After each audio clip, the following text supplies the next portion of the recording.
don't think that Adam and Eve were really tempted by the fruit. I don't think that the fruit necessarily on the tree that they ate from looked so much better than the other fruit. Like, I don't think they sat by the tree and went, oh, I just wish we could have that fruit. I don't think that's what the temptation was. I believe that the temptation was to think less about God. When the enemy came, the first thing he did was start to get them in their brain thinking, is God really about you? Did he really say that? You really think maybe he's just trying to keep something from you? See, I think that's a temptation. And I showed that in James because James is going to talk about temptation, but then he's going to make sure to say, look how good the Lord is. See, I think the thing that we often do, and this is what we said in the beginning, and this is the theme part, is that it matters how you think, particularly about God. That's one of the themes that we've been saying. It matters how you think about God. Because as soon as your thinking goes off, as soon as you go through a trial and you're thinking, why me? The Lord must have just kind of gone to sleep on me, or I must have slipped through his protective fingers. Suddenly, your heart and your inner man starts to think to yourself, I don't know about this God. Even if you're not saying it with your brain, because you're too Christian to do that, there's still something in you that starts to get disappointed with him. And I was talking about how the fact that is perhaps one of the enemy's greatest tools is your discontent. You start becoming discontent with God, and an enemy loves that. And he jumps right in there, and he's like, yeah, more of that discontent. Yeah, maybe he isn't what he says he is. And so we've been talking about, James is really interested in how we think about God, that matters. That matters. And then we get to James 2, and this is where we get to some of the problem stuff with James, because there's many scholars, many theologians who had trouble with James, saying that he is sort of contrary to all Paul's writings. We talked about this. I'm not going to go back into it. You can go back on YouTube and look up the things, because I would take too much time. Some of you guys know I take sometimes so much time in my recaps that But what we basically said is James is not saying works save you. Okay, we made a point to say that. And what we said is works don't save, but saving faith works. Okay, we talked about how a true saving faith that we have, it actually works. It's effectual. It causes things to happen. So we talked about how it's a dynamic faith. It's a living faith. It's a loving faith. All of those things should be coming out from us if we actually have it in us. And that's what James is trying to say. And so what we've been saying is that James is not as much a behavior book as much as a believer book. So a lot of people will look at James and see that it's all do's and don'ts that you're supposed to, and that's what Martin Luther said when he believed that James shouldn't even be part of the canon. He looked at that and said, oh, this is totally opposed to Paul, because Paul is all about grace. And James seems to be all about works, but I'm trying to show it's not a works-based thing. It's not about doing, it's about being. It's about being. And James is going, if you really be, we're going to see this again today, you're going to do. You're going to just naturally do. It's going to come from you. It's going to produce fruit. But he's not trying to go, hey, you all get out there and behave. That's the temptation often of pastors. Hey, I just want to have a good behaving church so our church looks really good. And so often you talk about behavior a lot. Don't do this. Don't do like that's where we get all the don'ts a lot. You know, parents, it's a temptation for parents. It's why we say, if you just be good in the store, I'll get you, right? And sort of like we'd like to tempt them to just try to go for that little gift instead of having a heart to go, I really want to obey. And so James is going to talk about that.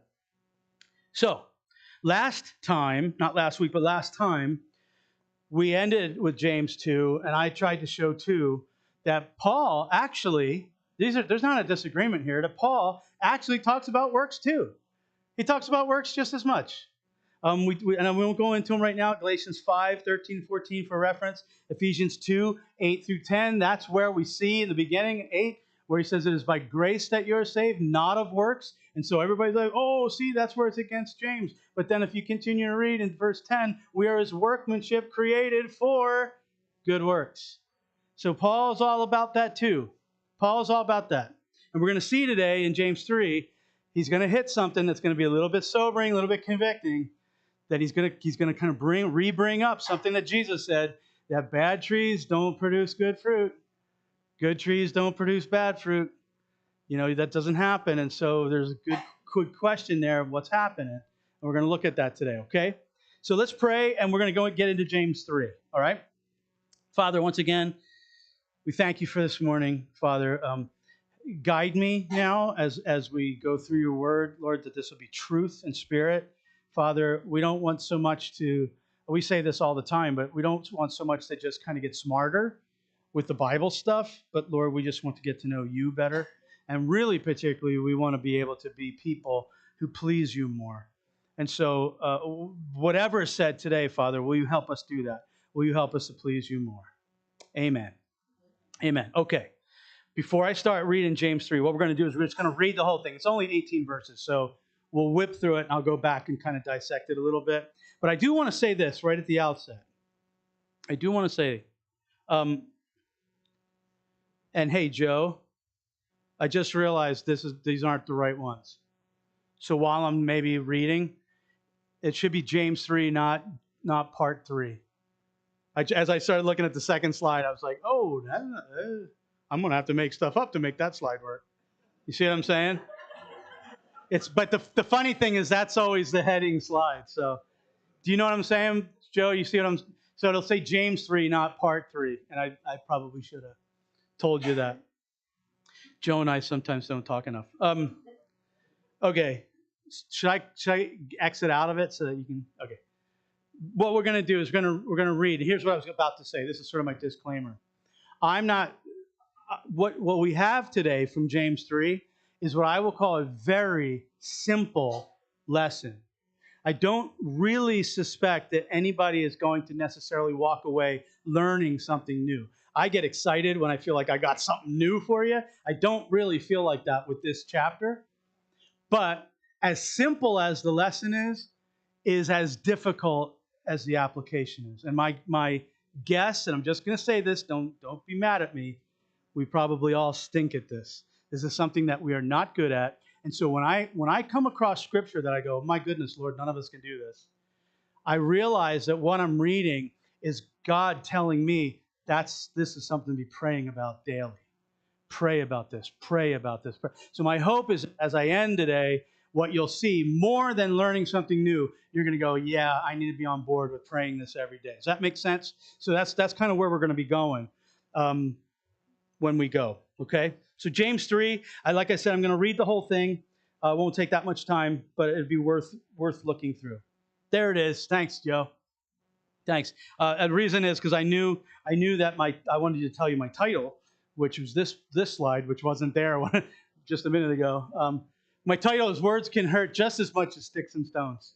So you guys know the saying, sticks and stones may hurt my bones, but words will never hurt me. No, according to James, words hurt and can actually hurt just as much or more, okay? That's what we're going to look at today, all right? James 3.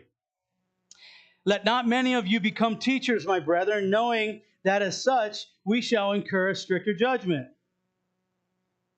I don't know if I want to keep going. No, I was pretending like I hadn't read that before. That's sobering right there, right? That's sobering right there. I probably should just stop. Okay, for we all stumble in many ways. If anyone does not stumble in what he says, he's a perfect man, able to bridle the whole body as well. Now, if we put the bits into the horses' mouths so that they may obey us, we direct their entire body as well. Behold, the ships also, though they are so great and are driven by strong winds, are still directed by a very small rudder wherever the inclination of the pilot desires. So also is the tongue is a small part of the body, and yet it boasts of great things. Behold, how great a forest is set aflame by such a small fire. And the tongue is a fire, the very world of iniquity. The tongue is set among our members as that which defiles the entire body and sets on fire the course of our life. Wow, James, tell us how you really feel, right? And is set on fire by hell. We're not supposed to say that word these days, James. For every species of beasts and birds, of reptiles and creatures of the sea is tamed and has been tamed by the human race, but no one can tame the tongue. It is a restless evil and full of deadly poison. At this point, if you didn't read more, you'd be like, I guess we're just not supposed to talk. We probably should just not say anything. With it we bless our Lord and Father, and with it we curse men who have been made in the likeness of God. From the same mouth come both blessing and cursing. My brethren, these things ought not to be this way. Does a fountain send out, this is what I was talking about earlier, does a fountain send out from the same opening both fresh and bitter water? Can a fig tree, my brethren, produce olives, or a vine produce figs? Neither can salt water produce fresh. Who among you is wise and understanding? Let him show by his good behavior his deeds in his gentleness of wisdom. But if you have bitter jealousy and selfish ambition in your heart, that's going to be a key today. Do not be arrogant, and so be against the truth. This wisdom is not that which comes down from above, but it's earthly and natural and demonic. For where jealousy and selfish ambition exist, there is disorder and every evil thing. But the wisdom from above is first pure, then peaceable, gentle, reasonable, full of mercy and good fruits, unwavering, without hypocrisy. My goodness, could you imagine if whenever we spoke, it was all in that list right there? Wouldn't that be precious? And the seed whose fruit is righteousness is sown in peace by those who make peace. What you get a picture there in those last 6 verses is really what it's supposed to look like. And we're not going to talk about that a lot today, but that ending is whatever is happening, whatever honors God is the things that come out that cause peace. So important. All right, so going back through this, and I'm going to move through quickly, but because I want to get to the applicable part at the end, okay? But what I want you to see in chapter 3 is this idea of the weight of our words, okay? He's clearly talking about our words have weight. Sometimes we wish they didn't, but they do, and we have to understand that. We've got to understand and know that, okay? Just as much as I am fully respectful of the fact that I'm now speaking out to people and God's holding me accountable to that. I want to say in that first verse where he talks about that, if you look at the comparison to Matthew 5:19 through 20. Actually, I'm going to read that. You don't have to turn there. Remember, some of you will remember what we said. James is constantly referring back to the Sermon on the Mount. He's almost plagiarizing it in a sense, which he's allowed to do because Jesus was his brother. So he's remembering what his brother used to teach. So he's looking back. Check this out, how this kind of marries into this idea in the very first verse. Matthew 5:19 through 20. Whoever then annuls the least of these commandments and so teaches others shall be called least in the kingdom of heaven. But whoever keeps and teaches them, he shall be called great in the kingdom of heaven. For I say to you that unless your righteousness surpasses that of the scribes and Pharisees, you shall not enter the kingdom of heaven. I just want you to catch this. So the idea here is it's more than just the accuracy of the teacher. It's pretty important to be accurate. And the Pharisees were pretty accurate. They knew the text. They knew the Old Testament. But Jesus wants more. He wants integrity too. And so when he's talking about teachers, he's saying there needs to be more than just being accurate. You need to be living this thing, okay? And I just want you to know that that's where I take this. That's where, man, I got to spend time in prayer. That's my only hope is to spend time in prayer and just be, Lord, make me the person who can be a vessel for this kind of truth. It's just, it has to happen. And you got to at least trust. I'm not asking you to trust me, but you got to at least trust that I pray like crazy to get this stuff right, okay? Because I'm hopeless without that. Okay, but the weight of our words, and he's going to go into 2 different separate categories. The weight of our words has the ability to direct, and the weight of our words has the ability to destroy. Those are 2 sections he's going to hit, okay? Now, again, this is stuff that you all know this. But he uses a horse as an example, the bridle. And who rides horses or has ridden horses here? Anybody? Okay, kind of neat. I mean, you pull on the reins one way, hope the horse goes that way. Can you imagine if a horse just didn't go the way you're kind of now at the mercy of the horse, right? So it's like you're going where the horse is going. James likes to use ship analogies, and so he uses this idea, these great big ships, even though the wind is blowing them and moving them, it's this little rudder compared to the whole ship that actually steers and directs it. And so he's trying to say the weight of our words, we both have the ability to direct other people that maybe we have influence with, but also I want you to see that we are directable, that sometimes we're directed, right? And so some of you are here this morning. I'm not going to spend much time there because that's the simple message of it. Our tongues are weighty, and they have the ability to direct. Okay, but some of you are here just to hear this part, and that is, a good question. It's a good question to ask of yourself: who's directing you? Or what am I listening to get direction? What's filling my ears? And another way of asking is, what's setting my course? If I asked you like where you're headed or where your course is headed, and you tell me, well, this is kind of what I got, but well, if I then pried a little bit, and a lot of us these days don't like hearing a question like this, well, where did you get that from? Like, where did you get that course? Who set that course? Where'd you get it from? You know, it's nice when you go, well, it's something I read in the Bible, and I feel like the Lord said, okay, well, that's cool. Well, you know, some of us have heard lots of other stuff. If I was being honest with you, back when I was a teenager or young in my 20s, if I was honest, like you could have said, well, what made you think that you wanted to go into a band? Or what made you think that you wanted to do this? Some of you guys know I dropped out of Bible college being a rock band, okay? I grew my hair out and all that stuff. When I told my dad about that, he turned white. I had my classes were being paid for, and I was 3 years in. I had one more year to go. And I said, Dad, I just really think I want to play in this heavy metal band.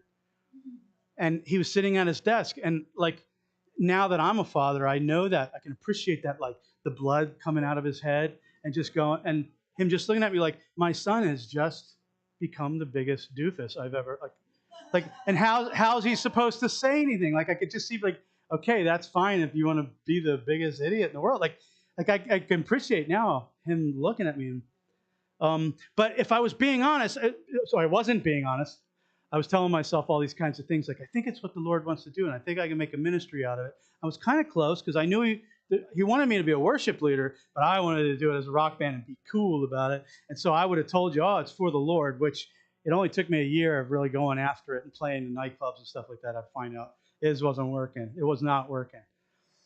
If I would have been honest, like if like in the movie Liar Liar, where you can't tell a lie, he has to. I would have just been like, oh, I'm being directed by a girl I like. That's probably what half the things I did back in high school. I sort of like this girl, and she likes it when people are in a band, so I'm going to be in a band. I mean, that's she likes football players, so I think I'm going to keep playing football. You know, it was just so dumb. But what are you being directed by? That's some of you just need to ask yourself that. What's your course? Who's setting your course? How come you're setting your course? Where's your course taking you?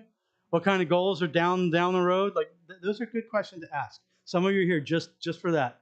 You can tune out from the rest of the time. And that's a big thing.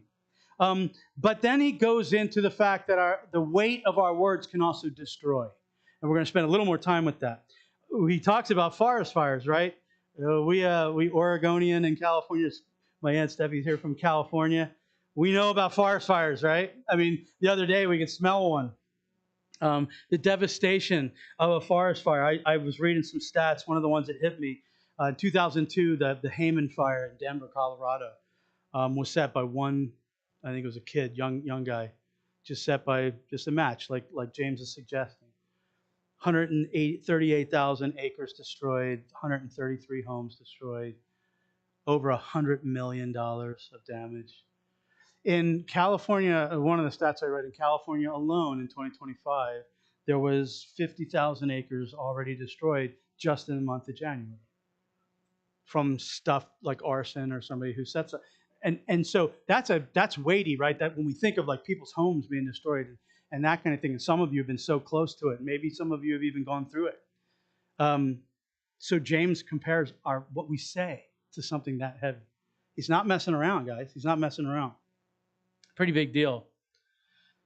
Then he goes into, let me just say this too. One of the other really, I keep using the word sobering, just kind of frightening things is when he talks in verse 6. I mean, he talks about the tongue even being able to do enough damage that can have eternal significance. That's scary. And that's bigger than a forest going down or homes going. Eternal significance, that's a big deal. James, you're talking some serious stuff here. So not only eternal implications, but James is going to talk about how wrong it is, kind of, or this fact that we have this ability to both bless and curse from our tongues. And I'm not happy to say this, but the other night we had our first midweek push meeting. That's what we're calling it on Wednesday nights. For me at least, I'm hoping everybody else was as blessed as I was. I had a really good time, and I was up here singing, and we were singing the words "Holy, Holy," and I mean something was just nailing me, guys. I don't know what it was. You can call it emotions if you want. I won't argue with you, but my goodness, something was going on. Okay, and that whole night, I just rode that high all night. So I'm driving home, and sometimes I like to drive home. I live in Eugene, by the way, and sometimes I'll take the little bit longer way home, take like the Jasper Road, because it's a little more twisty. There's less cars on it, and I love following the river. And half the time, I almost kill myself because I'm looking out at the moon. The moon on Wednesday night was like a bright orangey red, and so I'm like trying to keep my eyes on the road, but I'm looking like this at the moon. And I'm just and the air coming through the windows was fresh, and it got the river, and I'm just like, this is just awesome. And I'm riding this high, and so I'm singing, and I'm making up songs. I do this often. I'm just going, Holy Lord, you are holy, Lord. I'm just singing it. And I could tell he's just smiling on me, and he's just like, this is heaven. Is this heaven? Remember in Field of Dreams? Is this heaven? No, it's Iowa. Like, I'm like driving it, just like, is this heaven? Like, no, you're on Jasper Road. Like, it's not. So, but I'm driving and I'm doing 60. I'm not speeding, but I'm not doing this. I'm probably just maybe 5 miles an hour over. And so it's all dark roads. And as I come around this corner, I'm coming up on a car. I can see their taillights, and they're doing maybe 30. I didn't know why they were going so slow. So guys, I'm driving, Holy Lord, you are holy. What's this idiot doing? Seriously. And I'm not even kidding. I'm not even kidding. And right away, it's like, I just became my own illustration for my message on Sunday. You idiot. Like, but I did that. What is this idiot doing? And okay, so that's funny, right? And it is kind of funny, but James is going to go, it ain't so funny. Because James is going to go into this part where he talks about, does a fountain send the same opening, or from the same opening, both fresh and bitter water? He's trying to say, does something bad create something good? Does something good make something bad? No, it doesn't. If we're constantly making bad, and bad is coming out of our mouths, it's right to go, I wonder what's going on in there. That's a scary thing. Again, he's quoting his buddy, his brother, Jesus from Matthew 7, 15 through 20. That's where Jesus says, beware of the false teachers. Beware of the wolves. Remember he says that? And what does he say? He says we're going to know them by their fruit. So Jesus is calling out people who have bad fruit, they're wolves. So I'm not trying to make anybody feel bad this morning, but if you're somebody who's constantly, that's something you got to give to the Lord. That's something you got to go, what's happening? And we're going to talk about it in a minute, what's happening. But we got to give that to the Lord. Because James is saying, I'm not playing around with that. There's something going on there. Because one doesn't make the other, and the other doesn't make the other. You see what I'm saying? Another thing I wanted to talk about with this idea of the weight of our words, and particularly like the negativity that can come out. And I'm so glad John's here and Pastor Mike. We had a really nice time in our men's meeting on Tuesday night. I just want to share with you something I've been thinking about ever since, because it's affected here. There's stuff that means something. Mike had shared something that I had shared a long time ago, and I got to say, it wasn't from me. I got it from somebody else.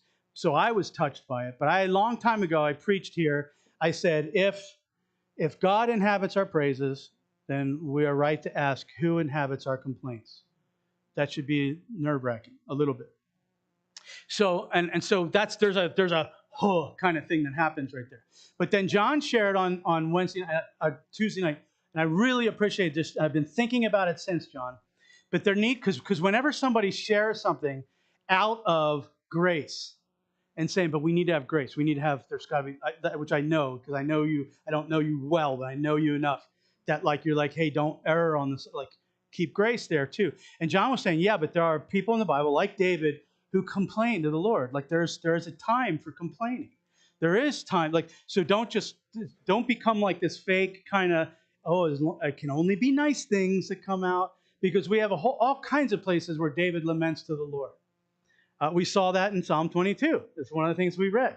when he's crying out to the Lord. And so I mulled over this and mulled over this. And here's what I want to say about that. By the way, I was telling you how Matthew 7:15-20, in case you didn't catch that reference, how it marries up to James 3. But here's where I went with that, and this is where I kind of really feel like I land the plane in my own heart, because I'm a complainer. Some of you know, those of you who don't know me, I'm from Philadelphia. I lived in Philadelphia till I was 28. It's part of the language in the Northeast. In the Northeast, it's communicating, uh, complaining to each other. It's just part of the deal. So I'm good at it. I'm really good at it. And so here's one of the things that I think the Lord was trying to tell me. There's a difference when somebody like David was crying out, lamenting, complaining to the Lord. To the Lord. There's a difference with that than just simply, this stinks. And complaining, just complaining. Here's why. Because I think you're giving a voice to something. I think you're giving a voice to, and the real question is, who are you giving a voice to? See, when David would cry out to God, he gives God a voice. He gives God's truth a way to come back. Because almost every time you see David lamenting, that you keep reading on, and it turns into, actually, God, you're so good. Actually, when I think about it more, you're amazing, and you've always been there, and you're this, and you're that. It always turns into that. God, like just the very fact that David's handing over his spirit to the Lord to say, this is kind of, can I say crappy? This is no good, right? I'm giving it to you, Lord, because you can polish it up. And then he does, and he polishes it up. There's something about giving voice. So if you got complaints, you got laments, things aren't going right, share it with the Lord. That's where I think, John, what you said, it's so good. It's like, tell the Lord, because you're giving the Lord a voice. You're giving him a chance to go, hey, let's bring it back. You give him a chance. When I just spew it, you know who hears it most? My cute wife. And I bring the whole vibe of my house down. I bring the entire spirit of my house down. And in actuality, I'm giving my enemy a voice. Because it's my enemy, remember, that wants to cause dissent in me. And when I speak it out, it's like I'm giving him a voice. Like, doesn't this stink? We need to be careful who we're giving a voice to. If you're going to say, doesn't this stink? Okay, but tell the Lord. Don't tell anybody else. Don't tell yourself. Don't look in the mirror. Tell the Lord, Lord, this seems to stink. And even you can say things. David said things as crazy as, it doesn't even feel like you're in control right now, Lord. Say that to him. Because guess what? If you say that and with honest heart, honest emotions, and you just wait, Lord's going to go, okay, you done? Are you good? Because technically I am in total control. And I'm going to help you see that. And you'll be like, oh, that was a good place to bring that to. You get the difference, right? That's all I'm trying to say. So here's the problem is James goes into what I believe is hyperbole here. Okay? He saw Jesus do the same thing. He saw his brother do that too. I think this is hyperbole. I could be wrong. But when he says, for every species, verse 7, for every species of beasts and birds, of reptiles and creatures of the sea is tamed and has been tamed by the human race. I want to go, does James not know about like all the animals? Like not really, James, right? And he said, but no one can tame the tongue. I think what James is kind of saying, I think because he's using hyperbole here, I think he's going, you're going to find it easier to tame a great white shark than your own tongue. I think kind of that's what he's saying. Like, well, we can tame everything else, but you can't tame the tongue. I think that's kind of what he's saying here, because we really haven't tamed all of the fish of the sea, all the creatures of the sea. You go out and try taming a blue whale or something like that. So if we take it literally word for word that way, but sometimes just to kind of make us understand, they'll use hyperbole. And I think that's what's happening here. And so the point is, and James is clear, while we have this powerful tool of our words, powerful tool, and it can be used for such good, and it can. We can bless God with it. It can also be used for carnage. And the problem is we can't control it. We can't control it, at least not from our own will, as much as you may want to. He's saying you can't. He's saying you can't. And so here it is. My church, my church here, this is to the new people here that don't normally come to this church. They're hearing this all the time. But once again, it's a matter of the heart. So James is saying you can't do it. You can't do it, but it is a matter of the heart. Guess who can do that? Guess who can? Now let me just kind of give you a case for that, okay? Let me just talk about scriptures that link our mouths and our words to our hearts, okay? So you can understand what I'm saying. You can't do it. You can't tame your tongue. You're not going to just get better at it because you can't. You can't do it. That's what James says, okay? But he does talk about all this other stuff in verse 14 where he starts to talk about what happens in our hearts. That's the signal. And he's already talked about what happens in our hearts earlier, and he's also agreeing with Jesus' preaching about our hearts, which is what we talked about the entire time we went through Matthew. So let me show you some of these links just so you can see how much the Bible, and I'm only going to share 4, these places where the Bible, it says there's a link between our mouths and our heart, okay? First one's Proverbs 26, 22 through 24. The words of a whisperer are like dainty morsels. By the way, in the context of this, they're talking about gossip and just the ability to kind of hurt somebody that's not even in the room. Because words can do that too. You can hurt somebody, they're not even in the room.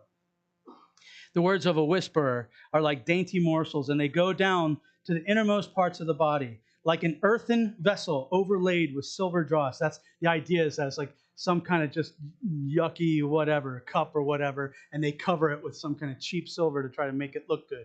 So this is what Jesus used to talk about. They were whitewashed tombs. They know how to clean up the outside to make it look pretty, but in the inside, it's all wrong. Okay, that's what they're talking about, like an earthen vessel overlaid with silver dross, are burning lips and a wicked heart. He who hates despises it with his lips, and he lays up deceit in his heart. These things go together. Luke 6:45 is probably one of the more famous ones. This is Jesus. The good man out of the gospel of the good treasure of his heart brings forth what is good, and the evil man out of evil treasure brings forth what is evil. For his mouth speaks from that which fills his heart. Matthew 15:18 and 19. But the things that proceed out of the mouth come from the heart. This is Jesus talking. And those defile a man.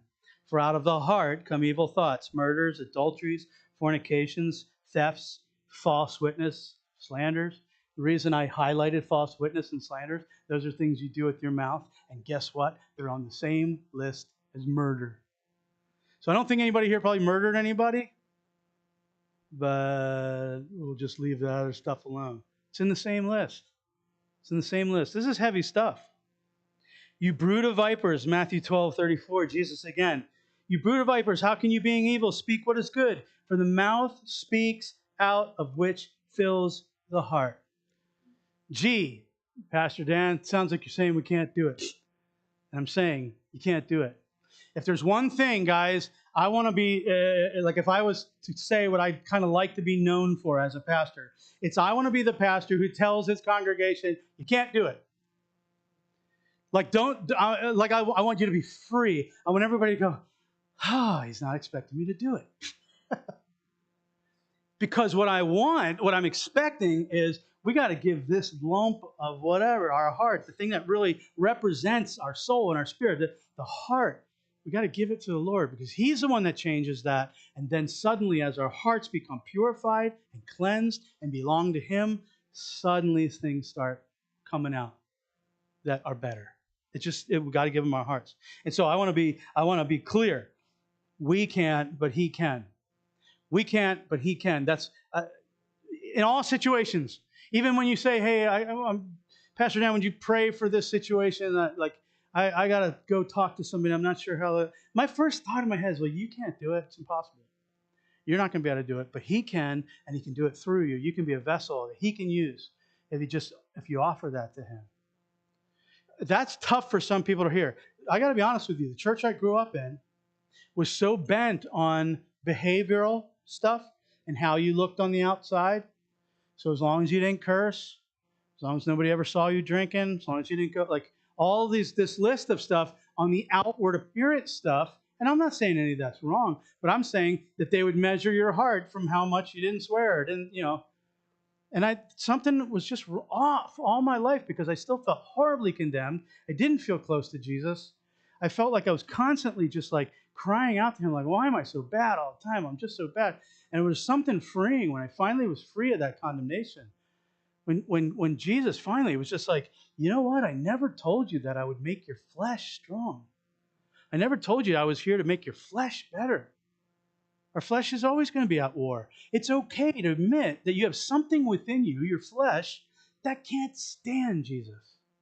That can't stand what he's trying to do in your life. It's okay to admit that. It's okay to say, oh my goodness, I can't believe I'm in that kind of war with somebody I love so dearly.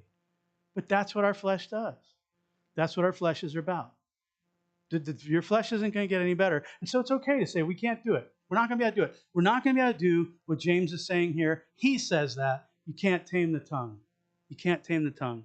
But what we can do is give our hearts to Christ. And this is how I want to be in the land of plain. So we see once again, we can't do it. We can't do it.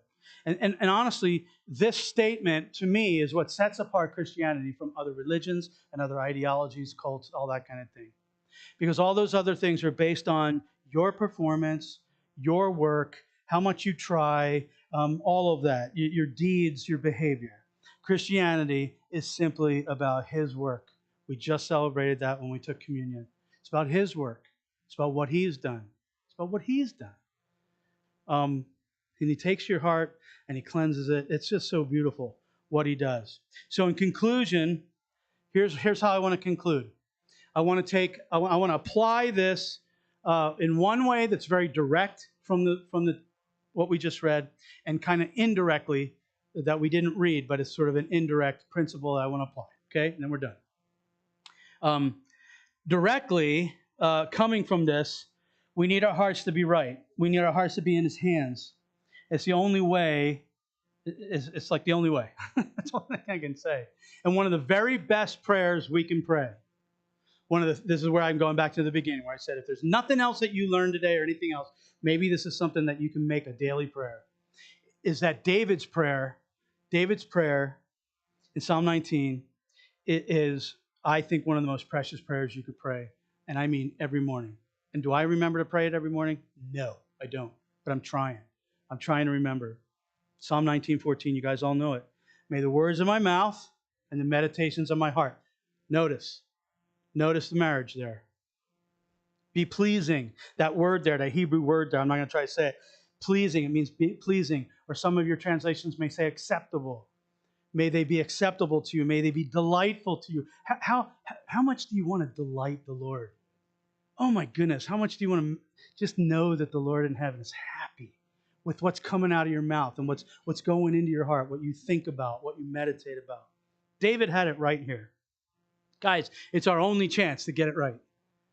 It's our only chance to get it right. That simple. Like I said, you're not going to learn necessarily anything new, but this is something we don't do very well, and this is something where we can apply it. I'm just going to say that. Pray this every morning. I'm going to try too. I have this, Jane, you'd like to know this. Like, I have this on a Post-it note at my desk. It's like on the wall with a bunch of my other things to try to remember because I forget. I just forget stuff. I forget a ton. Here's a second application, and we're almost done. And I know I already said that. Second application is indirect, and this is where this might touch some feels here, but I want the Lord to do that with you, not me try to raise something up, okay? But we're saying here that it's going to take the Holy Spirit and his power, his love, his grace to come and take your heart and actually do something good with it, right? And he's the only one that can do that. And so that's great. We're saying that. He has to do that.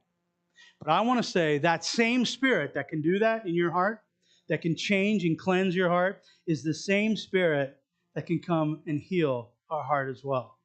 That same Spirit that can come and change our hearts can come and heal your heart. What do I mean? Some of you guys, and you may realize it, you may not, have had words spoken over you in the past. They could have been when you were a little kid. They could have been last year.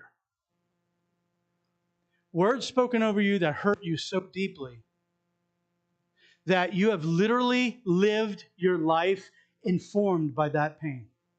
You have literally lived your life trying to run from it, lived your life trying to build walls around it so nobody else could get to it, lived your life to try to hide those things, or you just caved to it and you just believed it. So I guess that's what I am. What this person spoke over me years ago, as painful as it was, maybe they were right. Guys, this is no little thing. When I say that some of you have, when I say some of you, in my mind, I actually want to say all of us have done this. All of us have sort of masked pains that we have had from the past. Some of you, it's so deep that as I say that, you're probably saying to yourself, maybe. And we have done so good to press it down so deep and build 5 or 6 walls around it that it's just something like, we just don't talk about that. That's, like it's something I've forgotten about. And I want to tell you that I believe that sometimes those are the things that cause serious intimacy trouble with the Lord and with each other. Because it's something that you kind of wall off. You can't give yourself fully to something. The same Spirit that I believe comes to heal, comes to do something with our hearts to make us more pleasing to the Lord, is also able, even now, to come and heal those things in your heart. Because, it's a famous saying, because hurt people hurt people. Often the things that we're speaking out of our heart is when that pain from years ago is finally popping out. You ever say something that you go, I don't even know where that came from? Come on. I mean, I have. Probably this last week I did. I mean, I'm like, what is that? I said one time in the kitchen this last week, why am I so angry right now? Why am I so angry? Nobody's even in the house, and I'm like mad. My hands aren't working so good, so I drop things all the time, and it just gets me so. It gets so like, I pick something up, I drop it. I pick something else up, I drop it. I knock something. My patience. I'm mad. But no, there's times when I'm just like, where's all that coming from sometimes? God can heal that. And I just think there's people here that just needed to learn today to start to ask themselves what's directing, what's setting their course. Some of you needed to ask today, Lord, I need to learn to pray that every morning. And some of you, in a very real sense, need to go, Lord, where are areas of my heart that I've walled off, that I'm too nervous even to give to you, Lord. I don't want to deal with that. I don't want to go through the pain again of dealing with it, whatever it might be. You guys know your stories. I'm not trying to stir up some type of emotion or anything. I just know that we got to deal with that too. If the church is missing that, what good? What good? Hurt people, and so we need to be careful about that too. We're going to finish with a song. It's a famous song. And then we're going to baptize people.